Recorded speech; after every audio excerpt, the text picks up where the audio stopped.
Hey guys, how are you? I am Indresh RC. आप Israel के बारे में तो जानते हैं। इजराइल फिलिस्तीन विवाद बहुत चर्चा में रहा था, और अभी इजराइल का जो लेबनान के साथ विवाद चल रहा है, ये पूरे दुनिया में न्यूज़ बना हुआ है और पूरे दुनिया में इसने टेंशन का माहौल क्रिएट कर रखा है। कई देश इसकी वजह से टेंशन में है। अब जो होने जा रहा है और जो संकेत मिल रहा है, ये बहुत खतरनाक है, क्योंकि इजराइल का जो डिफेंस फोर्स है, उसके जो चीफ हैं, उन्होंने ये क्लियर कट मैसेज दे दिया है कि अब हम ज़मीन के रास्ते लेबनान में घुसेंगे। और अगर इजराइल की सेना ज़मीन के रास्ते लेबनान में घुसी तो बहुत ज़्यादा डिजास्टर होने वाला है, बहुत लोग मारे जाएंगे। लेबनान की बहुत सारी ज़मीन भी इजराइल कब्जा लेगा, ये क्लियर है, 100% ट्रूथ है कि लेबनान की बहुत सारी ज़मीन इजराइल कब्जा लेगा, क्योंकि इजराइल का जो डिफेंस फोर्स है, इजराइल की जो सेना है, बहुत स्ट्रांग है। और सबसे बड़ी बात, इजराइल का जो इंटेलिजेंस है, इसका कोई तोड़ नहीं है पूरे दुनिया में। इजराइल के इंटेलिजेंस को कोई तोड़ नहीं है, कोई भी कंट्री हो उतना इंटेलिजेंस किसी के पास नहीं है। और इसकी जो एजेंसी है मोसाद, उसके तो किस्से इतने खतरनाक हैं कि पूरे दुनिया उसके किस्से जानती है। तो ये अब ऐसा क्यों होने जा रहा है कि इजराइल की सेना ज़मीन के रास्ते घुसेगी? इसके बारे में थोड़ा सा मैं आपको बताता हूँ। पहले थोड़ा सा बैकग्राउंड में आपको बताता हूँ। आपको पता है, इजराइल दुनिया में, पूरे दुनिया में इकलौता यहूदी देश है। सिर्फ यहूदियों के लिए इकलौता यही देश है, इसके अलावा दुनिया में कोई देश नहीं है जो यहूदियों के लिए हो। इसलिए और इजराइल हमेशा अपनी सेफ्टी की चिंता करता रहता है। जब से इजराइल बना है, ये हमेशा अपने डिफेंस फोर्स को स्ट्रॉन्ग कर रहा है, अपने इंटेलिजेंस को स्ट्रॉन्ग कर रहा है, अपनी टेक्नोलॉजी को स्ट्रॉन्ग कर रहा है। और इन्हीं तीनों चीज़ों के दम पे ये कभी भी मात नहीं खाता, कभी भी इसने मात नहीं खाई, हमेशा अपना एरिया इसने बढ़ाया ही है। आप जब से इजराइल बना है, मैप में देखना, इसने हमेशा अपना एरिया बढ़ाया ही है। जब भी कोई युद्ध हुआ है, जब भी कोई विवाद हुआ है, इसने हमले किए हैं, दूसरे देश की ज़मीन कब्जाई है और अपना एरिया बढ़ाया है, क्योंकि इसको पता है कि इकलौता हमारा यही देश है, अगर ये चला गया तो फिर दुनिया में हमारे लिए है क्या। इसलिए इजराइल इतना डिफेंसिव हमेशा रहता है। अब क्या है, इसके पास के जो देश हैं, वो क्या कहते हैं, उनका ये मानना है कि ये ज़मीन हमारी है, इसलिए वो इस पर अटैक करते रहते हैं, कोई ना कोई प्लानिंग करते रहते हैं। और इजराइल क्या करता रहता है, हमेशा ये करता रहता है कि हमारे पास तो इकलौता यही देश है, अगर हमारा ये भी चला गया तो हम कहाँ जाएंगे। इसलिए वो हमेशा जो भी अटैक होते हैं या जो खुद अटैक करता है, उसके बल पर हमेशा कुछ ना कुछ ज़मीन बढ़ा ही लेता है, कुछ ना कुछ अपना एरिया बढ़ा ही लेता है। ये इजराइल का ट्रैक रिकॉर्ड रहा है। अभी क्या हुआ था, अभी इजराइल का जो इंटेलिजेंस यूनिट है, इसको एक इनपुट मिला कि लेबनान में जो हिजबुल्लाह एक्टिव है, ये इजराइल पे अटैक करने वाला है। ये इसको अपने इंटेलिजेंस यूनिट के थ्रू इनपुट मिला। अभी इसी इनपुट के बेस पर इसने क्या किया, पेजर अटैक कर दिया। हिजबुल्लाह के जो लड़ाके हैं वो पेजर यूज करते हैं। पेजर क्या होता है, एक छोटी सी डिवाइस होती है, इसमें एक इस तरह की छोटी स्क्रीन लगी होती है और 4-5 बटन रहते हैं, और इससे क्या होता है, मैसेज के थ्रू बात होती है। इसमें लोकेशन ट्रैक होने का खतरा नहीं रहता। तो हिजबुल्लाह के जो लड़ाके हैं वो जानते हैं कि इजराइल का जो इंटेलिजेंस यूनिट है, जो मोसाद एजेंसी है, ये इतने खतरनाक है कि ये हमारी लोकेशन ट्रैक कर सकती है। और इसने लोकेशन ट्रैक करके कई लड़ाकों को मारा है, कई आतंकवादियों को मारा है, कई लोगों को मारा है। इसलिए हिजबुल्लाह ने ये डिसीजन लिया था कि अब हम मोबाइल यूज़ नहीं करेंगे, हम पेजर का यूज करेंगे। और पेजर बहुत पुरानी बात हो गई, मोबाइल के आने से पहले की बात है, तब पेजर यूज हुआ करते थे और लोग मैसेज के थ्रू इसमें बात करते थे। इसने क्या किया, अपने सारे जितने भी मोबाइल हैं, अपने लड़ाकों को बोला या तो इनको डिस्ट्रॉय कर दो या कहीं किसी लोहे के बॉक्स में बंद करके फेंक दो, लेकिन मोबाइल यूज मत करो। तो हिजबुल्लाह ने क्या किया, पेजर खरीदने की प्लानिंग की। अब यहीं पे गेम समझ गया इजराइल। इजराइल ने क्या किया, एक फेक एजेंसी बनाई, कोई फेक कंपनी बनाई और खुद पेजर मैन्युफैक्चर करके उस कंपनी के थ्रू हिजबुल्लाह तक ये पेजर पहुंचा दिया। आप सोच के देखो, हिजबुल्लाह समझ रहा था कि हम पेजर से यूज करेंगे, हमारी लोकेशन ट्रैक नहीं होगी, तो इन्होंने कहीं से पेजर खरीदने की प्लानिंग की।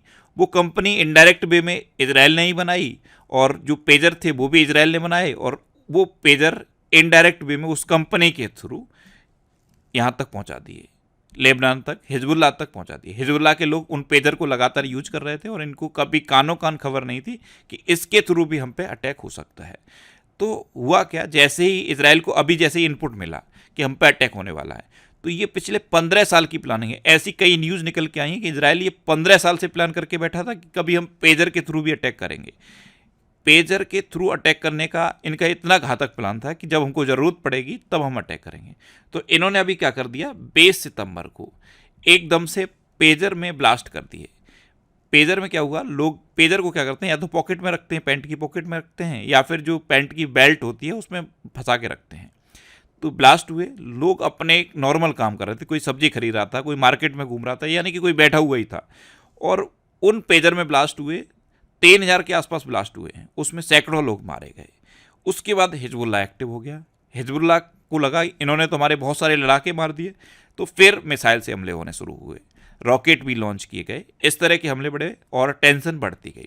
और इजराइल तो यही चाहता था कि उसको पता है हमारा डिफेंस सिस्टम इतना स्ट्रांग है कि हम अगर हमसे कोई अटैक करेगा तो हम 100% उसको मात देंगे और उसकी एरिया को कब्जा लेंगे। ये उनका पता है, उनको क्लियर है, क्योंकि उनको अपने डिफेंस सिस्टम पे इतना ज़्यादा भरोसा है। अब क्या हुआ है, जो यहाँ पे जो डिफेंस सिस्टम है, यानी कि जो डिफेंस फोर्स है IDF, इजराइल डिफेंस फोर्स, इसके लेफ्टिनेंट जनरल हैं हेजरी हालेवी। इन्होंने एक क्लियर मैसेज दे दिया है कि अब हम दुश्मन के इलाके में घुसने वाले हैं और ज़मीन के रास्ते घुसने वाले हैं। इन्होंने अपने जो सैनिक हैं, इनके जो लड़ाके हैं, इनको मोटिवेट भी किया है कि आपने लड़ाकू विमानों की आवाज़ सुनी है, हम पूरे दिन हमले करते रहे, इसका मकसद लेबनान में संभावित तौर पर घुसने का रास्ता खोलना है और हिजबुल्लाह का विनाश करना है। यानी कि ये अपने सैनिकों को मोटिवेट कर रहे हैं कि अब ज़मीन के रास्ते हम घुसेंगे, और अगर ज़मीन के रास्ते इजराइल की सेना घुसती है तो आप यकीन मानो लेबनान की बहुत सारी ज़मीन लेबनान के हाथ से चली जाएगी और बहुत सारे लोग भी मारे जाएंगे। अब जैसे ही ये इंडिकेशन मिलना शुरू हुआ तो तुरंत अमेरिका, यूरोपीय संघ और ब्रिटेन एक्टिव हो गए। ये क्या कह रहे हैं, आप 21 दिन का युद्ध विराम लो। 21 दिन के लिए ये जो चल रहा है ना, ये मारकाट चल रही है, जो हमले हो रहे हैं, इसको आप 21 दिन के लिए रोक दो। 21 दिन में हम कूटनीतिक तरीकों से, बातचीत के माध्यम से कोई ऐसा सॉल्यूशन निकालेंगे कि ये सब बंद हो जाए। तो ये कंट्री क्या चाहते हैं कि कूटनीतिक तरीके से, बातचीत के माध्यम से कोई सॉल्यूशन निकले, लेकिन इजराइल अब ये बिल्कुल नहीं चाहता है। इजराइल चाहता है कि मेरे पास अब अपॉर्चुनिटी है, मैं कुछ न कुछ अचीव जरूर करूं। इसलिए इजराइल ने क्या किया है, इतना एग्रेसिव तरीके से हमले और तेज कर दिए हैं, और इजराइल ने हिजबुल्लाह के कई ठिकानों पर ऐसे ब्लास्ट किए हैं जहां उनके कुछ न कुछ चीज़ें रखी हुई थी, उनके रॉकेट रखे हुए थे, उनकी मिसाइलें रखी हुई थी। और इजराइल ने ये भी आरोप लगाया है कि ये जो हिजबुल्लाह है ये नॉर्मल लोगों के घरों के नीचे मिसाइल छिपा के रखता है। क्या, नॉर्मल लोगों के घरों के नीचे मिसाइल छिपा के रखता है, और वहाँ भी इन्होंने ब्लास्ट करके एक वीडियो जारी किया है। वो वीडियो मैं आपको दिखाता हूँ। ये इजराइल डिफेंस फोर्स का ऑफिशियल वीडियो है। इसमें इन्होंने क्या किया कि ये जो हमने ब्लास्ट किए हैं, ये नॉर्मल लोगों के घरों के नीचे जहाँ पे मिसाइल रखी हुई थी वहाँ हमने ब्लास्ट किए हैं। इसका ये प्रूफ है कि ये जो मिसाइल लोग रखते हैं ये लोगों के घरों के नीचे भी रखते हैं, इसलिए वहाँ पे इतना ज़्यादा ब्लास्ट हुआ है।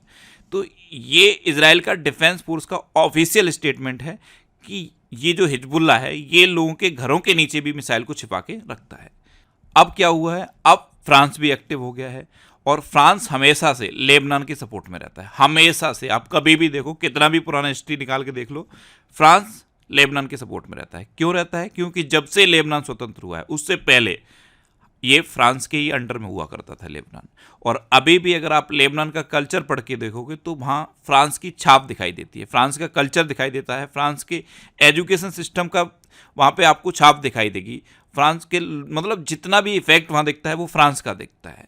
और फ्रांस में क्या हुआ है, जो राष्ट्रपति हैं इमैनुअल मैक्रोन, ये कह रहे हैं कि इतना आसान नहीं है जैसे आप गाजा में ज़मीन के रास्ते घुस सकते हो, उतना आसान नहीं है कि लेबनान में आप घुस जाओ। और फ्रांस का ये कहना क्यों इम्पोर्टेंट हो गया है, क्योंकि फ्रांस, आप पता है, यूनाइटेड नेशन में फ्रांस के पास वेटो है, और वेटो पावर आप कुछ जान सकते हो, लेबनान से आप लड़ सकते हो, लेकिन एक कंट्री जिसके पास वेटो पावर है वो बहुत कुछ ऐसा कर सकता है जो इमेजिन नहीं किया जा सकता है। इसलिए फ्रांस का एक्टिव होना भी अब खतरनाक है। अब आगे देखते हैं होता क्या है, लेकिन इजराइल मानेगा नहीं। इजराइल की सेना बहुत ज़्यादा जल्दबाजी में है, ये चाहते हैं कि हम और एग्रेसिव तरीके से हमला करें और एग्रेसिव तरीके से कुछ ना कुछ अचीव कर लें। मेन अचीव करना पर्पज़ है, ज़मीन अचीव करेंगे 100%। तो आगे इसमें क्या होता है देखते हैं, लेकिन इतना ये सब सिनेरियो था, मैंने आपको बताया। आपको कैसा लगा कमेंट बॉक्स में ज़रूर बताना। और अब मैं आपसे एक वीडियो का क्वेश्चन पूछता हूँ। क्वेश्चन ये है कि अभी जारी एशिया पावर सूचकांक में कौन सीट्स पर रहा। 4 ऑप्शन दिए गए हैं, इनमें से आपको अपना आंसर बताना है। और अगर आपको कभी किसी क्वेश्चन में कोई डाउट हो या आपको अपने करियर से रिलेटेड कोई कंफ्यूजन है तो आप इंस्टाग्राम, फेसबुक और एक्स पर इंद्रेश आरसी सर्च करके आप मेरे साथ जुड़ सकते हैं और कोई भी डाउट, कोई भी confusion without any hesitation discuss कर सकते हैं। तो ये था वीडियो, आपको कैसा लगा कमेंट बॉक्स में ज़रूर बताना। और अगर अभी तक भी आपने हमारे इस चैनल को सब्सक्राइब नहीं किया है तो इसे आप सब्सक्राइब कर लीजिए, आपको इस चैनल से निश्चित ही मदद मिलेगी। जब भी आपसे सब्सक्राइब करेंगे तो बराबर में एक बेल आइकन बन के आएगा, आप उस बेल आइकन पर जरूर क्लिक कर लें जिससे कि आपको सारी वीडियो सबसे पहले मिलती रहे। Thanks for watching.